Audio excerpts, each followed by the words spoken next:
अस्सलामु अलैकुम वरहमतुल्लाहि वबरकातुहू। नहमदुहु व नुसल्ली अला रसूलिहिल करीम। अम्मा बाद। इमामों की तकलीद करना, इस बारे में हकीमुल उम्मत हज़रत मौलाना अशरफ अली थानवी रहमतुल्लाहि अलैहि फरमाते हैं कि बाज़ उलूम सीना बसीना है कि हाँ ये ज़रूर है कि बाज़ उलूम फ़हम आली से समझ में आते हैं, अक़ल मुतवस्सित या अदना उनके समझने के लिए काफ़ी नहीं है। इसी वास्ते इत्तिबा मुज्तहिदीन की ज़रूरत है और मुज्तहिदीन के कलाम को समझने के लिए हर ज़माना में उलमाए मुत्तकीन की इत्तिबा ज़रूरी है।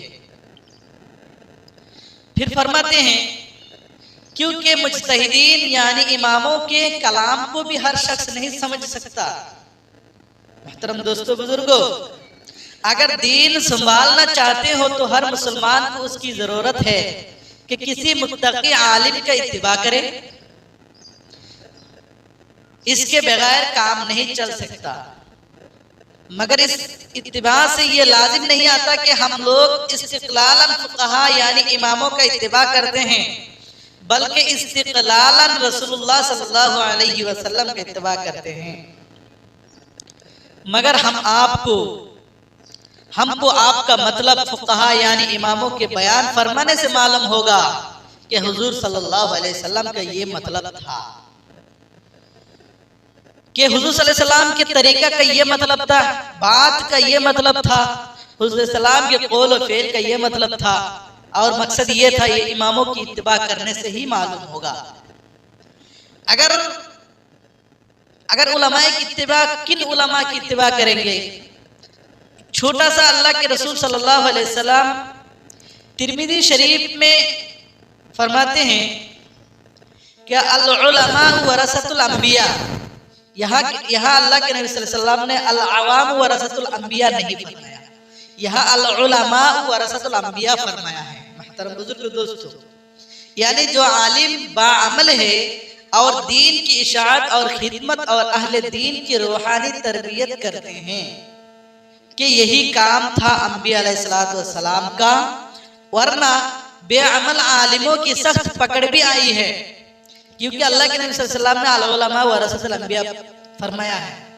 जो आलिम इल्म पर अमल करता है, खुदा ताला की खौफ से परहेजगारी इख्तियार करता है, उसके बारे में रसूलुल्लाह सल्लल्लाहु अलैहि वसल्लम ने फरमाया, मुहतरम बुजुर्ग दोस्तों, फरमाया कि आलिम के लिए तमाम मखलूक जमीन और आसमान की और पानी में मछलियां इसकी बख्शिश की दुआ करती हैं। ये सिर्फ उलमा की फजीलत है। उलमा के बारे में अल्लाह के रसूल सल्लल्लाहु अलैहि वसल्लम ने फरमाया। और आलिम की बुजुर्गी आबिद पर ऐसी है, ये भी एक बहुत बड़ी फजीलत है।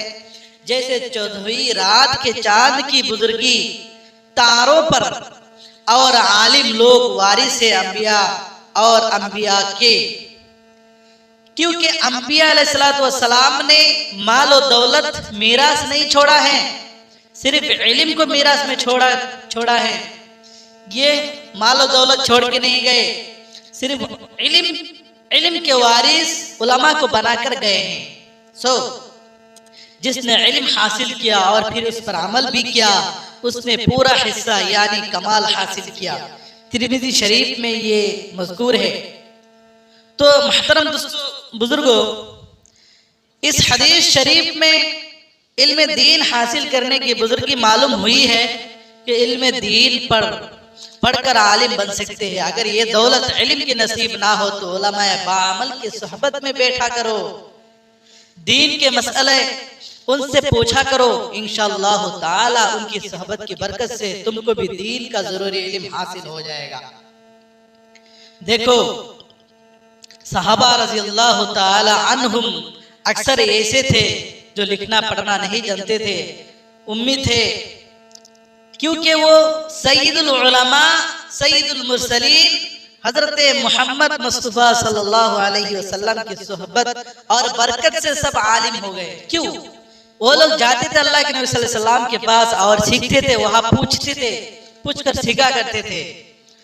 और आजकल के लोग उलमा से बुग़्ज़ रखते, उलमा से पूछते नहीं है, सिर्फ खुद ब खुद अपने आप को बड़ा कहते हैं।